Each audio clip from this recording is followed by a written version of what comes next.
нөгөө нийгэмд одоо юу гэдгийг сошиал хэрэглээгээр ч юм уу янз бүрийн салхам зөв гэсэн юм нөгөө контент мессежүүд их явж байна. Нэвтрүүлгүүд их болж байна. Энэ нь яг ямар усаач. Тий.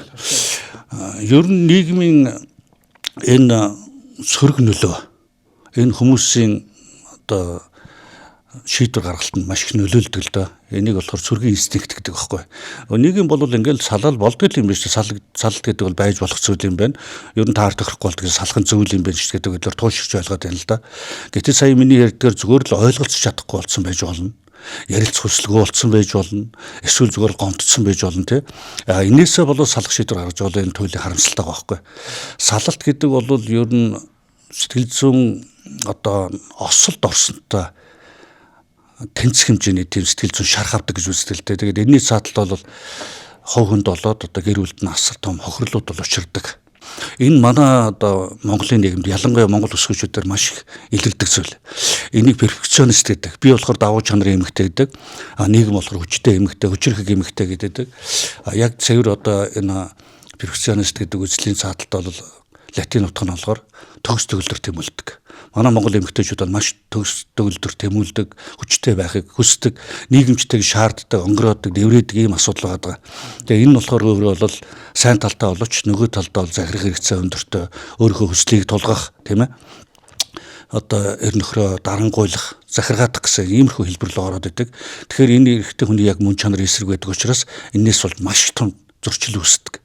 Тэгээ энийг нөгөө гаргаж байгаа эмэгтэйчүүд нь ч өөрсдөө ойлгодог, эрэгтэй ч ойлгодог учраас энэний задлалт ер нь юу bagдаг вөхөр салах шийдвэр түрээд идэг. Энэ болохоор зүгээр л тухайн хүн өөрийгөө ойлгох, нөгөө хань ижил нөгөө хүнээ иймэрхүү перфекционист үзэлтэй байна гэдгийг одоо мэдэх юм бол энийг зөөлрүүлээ засаад дасан зохицоод амьдрах боломжтой байдаг. Хамгийн гол мэдхгүйгээс салах гэдэг. Энэ бол нэр яг гэрүү салдад одоо Монголын нийгэмдэр их зөнхөлж байгаа шалтгаан байгаа. Одоо манай Монголын нийгэмд дөрвөн гэр бүл тутмын нэг нь салгаад байна тий. Одоо ингээд энэ тоо цаашаа өсөд байна л да. Тэгэхээр энэ юутай холбоотой гэхээр ерөөсө манай хосууд гэр бүлийн боловсрал, харилцааны боловсрал, сэтгэл зүйн боловсрал гэдэг юмуд бол дутагдаад байгаа байхгүй. Тэгэхээр сэтгэл зүйч нар бол ер нь энэ салтад юу гэж ханддаг вэ гэхээр зөвчж ханддаг, буруучж ханддаг. Яагаад гэхээр энэ салалт нь ямар үр дагавар түргээд байна вэ? Юунаас болж яг салах гээд байна вэ? Салахгүй байх боломж байгаа мó гэдэг талаар бол яг шинж ухааны онлын мэдлэгийг л өгдөг байхгүй. Тэгэхээр салах нь зөв гэдэг шийдвэр төрөхөд бол тодорхой шалтгаанууд бол байдаг. Бие сэтгэлийн одоо хүчирхийлэл байж болно. Арх тамхи одоо манс орлох бодисын мөрөгтэй тоглоомын донд орцсон тэрнээс гарах хүсэлгүй байх. Тийм ээ эсвэл одоо биенээсээ сэтгэл урвсан байх. Тэгээд одоо асуудлаа шийдэх орлого гаргахгүй байх. За тэгээд өөр одоо тодорхой шалтгаанууд нь л өргөөдөл гэж байна тий. Эсвэл одоо ингээд нөгөө хүн нь одоо арх тамхины ингээд бүр хэрэглээнд ороод ингээд ямар ч одоо гарах одоо өөрөө хүсэлгүй байх. Тэгээ хүчирхийлэл үлдэх юм уу? Иймэрхүү тохиолдолд бол салах тухай бол бодож өөрийнхөө аюулгүй байдал болно. Одоо өөр хүүхдийнхээ аюулгүй байдлын төлөө энэ шийдвэрийг гаргаж болно гэж бол үздэг. Манай одоо яг тохиолдол юу болоод байна гэхээр задлуу хосууд зүгээр л таарамжгүй харилцаатай болсныгаа бид нар хайргүй болцсон учраас салж яана гэж үздэг идэг. Гэтэл яг нөхцөл байдал дээр юу гэдэг вөхөр хүмүүс ер нь тийм хайргүй болсондоо биш, ер нь ярилцаж чадахгүй болсондоо, ойлголцож чадахгүй болсондоо, эсвэл одоо зүгээр гомдсонтой болоод ингээд салах шийдвэр гаргаж идэг. Энэ бол туйлын буруу байдаг. Тийм учраас сэтгэл зүйч нар юу гэж ханддаг вөхөр салахын тулд ямар ч хэлсэн мэржлийн хүнд хандаач. Энэ салах гэдгээр асуудлаа шийддэг юм аа. Асуудал одоо хэн хэнд нь байж болно. Салснаар бол асуудлыг шийдэхгүй. Яагаад гэвэл өөрсдийнх нь тарих бодолд нь буруу итгэл өнөшөл одоо бага насны травма, код, одоо комплекс синдром тийм иймэрхүү сэтгэл зүйн гаралтай асуудлууд байгаа бол салах тухайга энийг бол шинжлэх ухаанчаар хандаарч гэж зөвлөгөө өгдөг байхгүй. Тэгэхээр энэ дээр тохирсон бол тодорхой техникүүд, тодорхой сорилууд, тодорхой асуумжууд, тодорхой шийдэл гарцууд бол зөндөө байдаг. Энэ ер нь зөв юм уу, буруу юм уу? Таны хувьд юу гэж боддог вэ? Буруу л гэж боддог шүү дээ. Энийг ер нь яаж шийдвэрлэх вэ? Салтыг ер нь яа? Тэгэхгүй одоо өөртөө сууж ирэхтал бие биенээ сайн ойлгож л суух хэрэгтэй.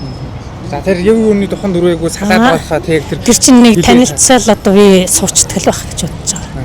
Тэгэхээр бие бинийгээ судалж одоо бие биенийхээ айш аримшиг одоо бас өөртөө тохирохно тэрийг л харах хэрэгтэй. Салах нь одоо энэ сошиал орчин салах нь зөв гэж одоо нэг ийм контентууд Ягаад зөв вэ? яваад байна тийм ээ. Энэ юу н таны хувьд юу гэж санагдав? Буруу. Та салах гэж үг хэлийг үг нь хэлж байгаад яриад. Салах бол одоо буруу шүү дээ. Өөр хүүхдээ өнчрүүлэл дараагийн одоо янз бүрийн муухай хэрэгүүд гараад байгаа шүү дээ. Эн чинь одоо бас тэр хой даав маа гэл янз бүрийн гачин асуудлууд гараад байгаа шүү дээ. Тэгэхээр би салахыг зөвшөөрөхгүй. Эхнээсээ л ажтайхан бивинээ судлаад бивинээ ойлгоод суух хэрэгтэй гэж бодож байна. За баярлалаа би. Юу дагаад тэгэл салчтай гээл хоёр дэшээ хараад гэртээ очиод төвчих амжилттай биш л байна. Бас хариуцлага байна. Ер нь эцсийн дүндээ бол ер нь ганцаараа биш өөрөө хөлтөд өсөх тийм ээ.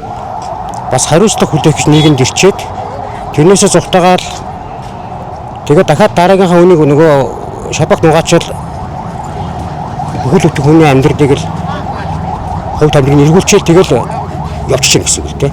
Залуу уулаас бол одоо энэ гэр бүлийн одоо бүх хүн боловсралтай болсон гэр бүл төлөвлөлт гэдэг юмыг л сайн хийгээд ирээдүйд л одоо эцэг их болоод би одоо аав болох би ээж болох гэсэн бүрэн бэлтгэл хандсан цагтл сууж байгаасаа гэж хүсэж байна.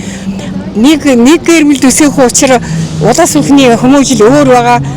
Ууртай уураан татаж уудаг нь архиан уухгүй байвал тэр айл өөлөх баха гэж би санджээ.